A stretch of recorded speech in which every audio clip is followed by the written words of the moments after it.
Shalom a todos e a todas. Hoje nós vamos continuar o nosso estudo no livro de Tiago, a carta de Yaakov.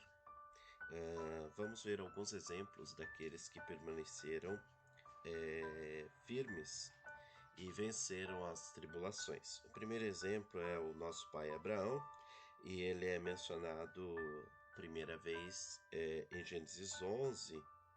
Deus já havia trabalhado na vida dele. A primeira prova de fé de Abraão veio quando Deus ordenou que ele deixasse sua casa e seu país natal e fosse para a terra que Deus lhe mostraria. Gênesis 12, 1 a 4.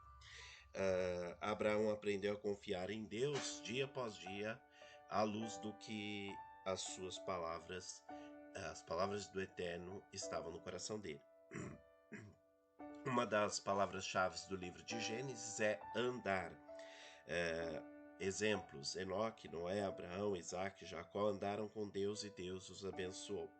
A segunda prova veio com o nascimento de Isaac. Ele já tinha uma idade avançada de mais de 99 anos, e o Eterno prometeu a ele que da sua semente nasceria o nosso povo, o povo de Israel.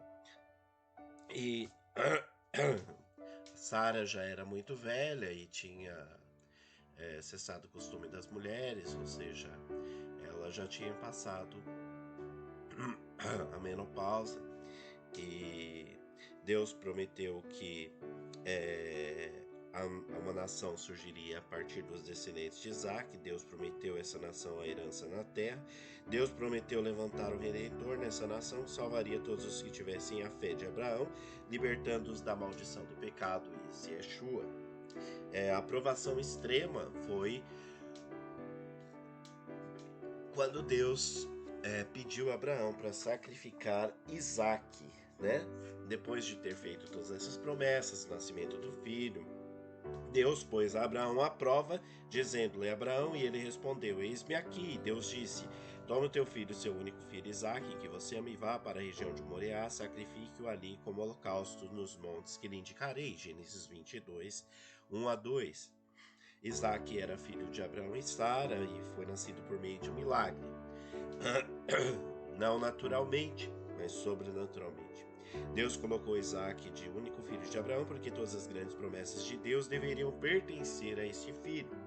E a quem você ama? Essa posição de Isaque tinha como filho da promessa, criou um relacionamento especial entre o pai e o filho, Abraão e Isaque.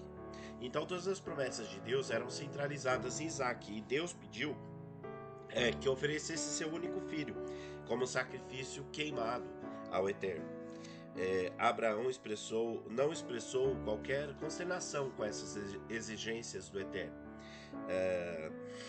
Será que talvez surgiria um sacrifício substituto para Isaac? A resposta a todas essas perguntas é não. A resposta imediata de Abraão está descrita no verso 3. Na manhã seguinte, Abraão levantou-se, preparou-se o seu jumento, levantou consigo seus 2 servos, Isaque, seu filho. Depois de cortar a lenha para o holocausto, partiu em direção ao local que Deus lhe havia indicado. Então, Abraão não dormiu muito bem naquela noite. Quando o sol nasceu de manhã, ele já estava a caminho para realizar a ordem de Deus. Isaac não era nenhum menininho, porque em vários textos de Gênesis, como de Gênesis 18, 21, 5, 21, 8, 21, 14, 21, 21, 22, 21, 31 e 33, 21, 34, 22, 19, mostram que havia passado muito tempo e provavelmente Isaac deveria estar aí com uma idade entre 15 e 17 anos. Né? Os servos foram apenas até o pé da montanha e ele diz: olha, fiquem aqui enquanto eu e o jovem vamos para lá, depois de adorar voltaremos. Gênesis 22, 5. Abraão revela que ele estava confiante de que voltaria com Isaac. Ele acreditava que as palavras de Deus para ele eram verdadeiras. Lembre-se dos 5 princípios que estão ao nosso dispor quando passamos por provações. Aqui Deus havia cumprido todas as promessas e Abraão confiava que ele agiria de acordo com a sua palavra. Deus não exigiu algo impossível de Abraão.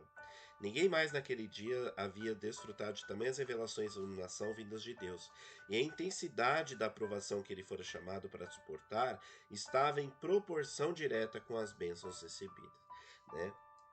Na jornada, Isaac pergunta ao pai: Olha, aqui estão as lenhas, tá tudo para o holocausto, mas e o cordeiro? E aí Abraão diz: Olha, Deus vai prover o cordeiro, né? Onde nós temos a palavra aí, Yahweh, é, Deus proverá, né? Ele, Yahweh, proverá, tá?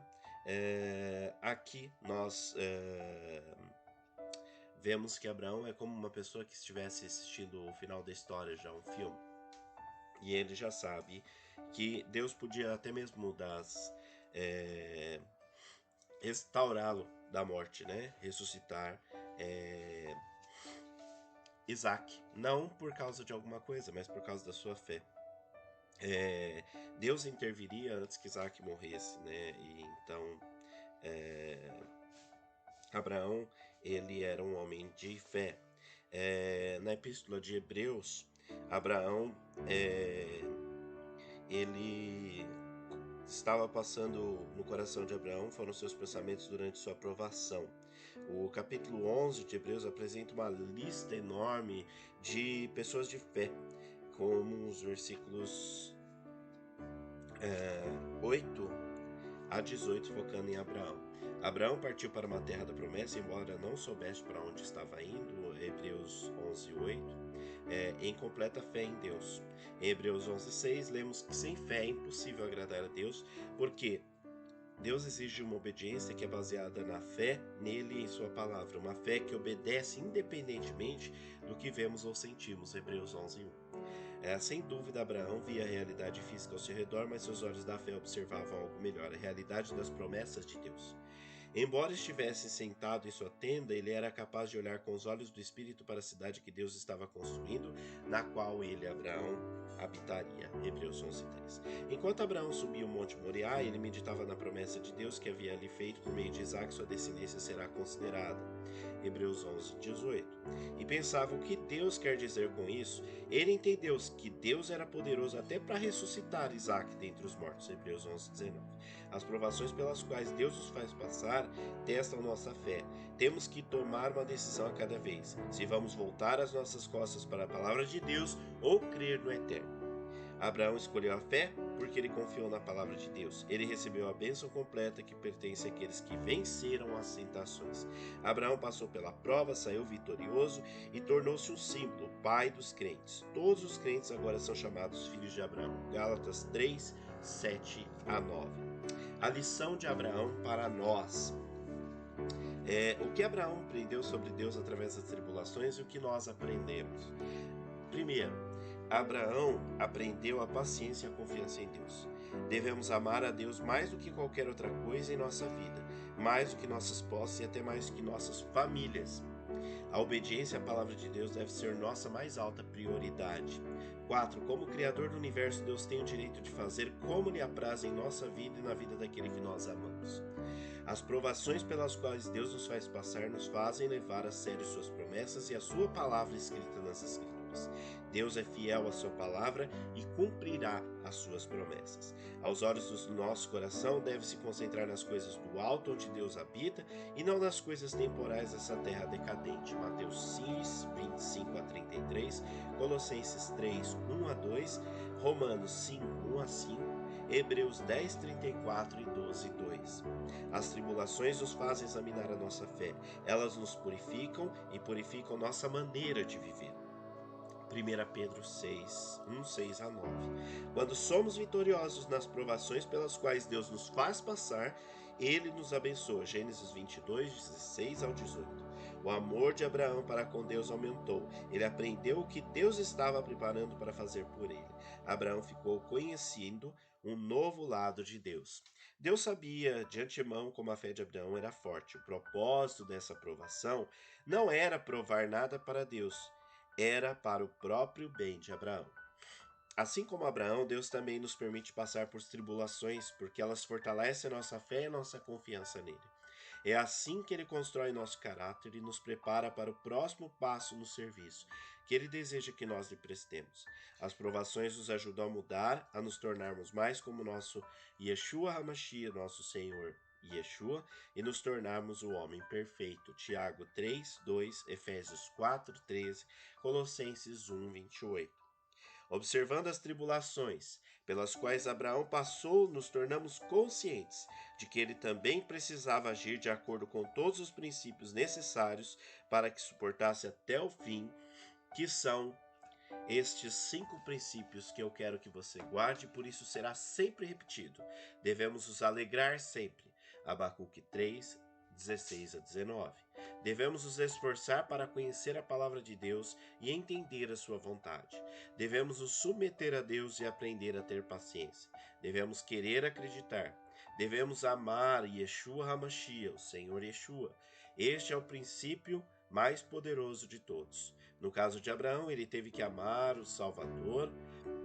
Se Abraão não tivesse amado a Deus, ele não teria sequer se levantado da cama naquela manhã.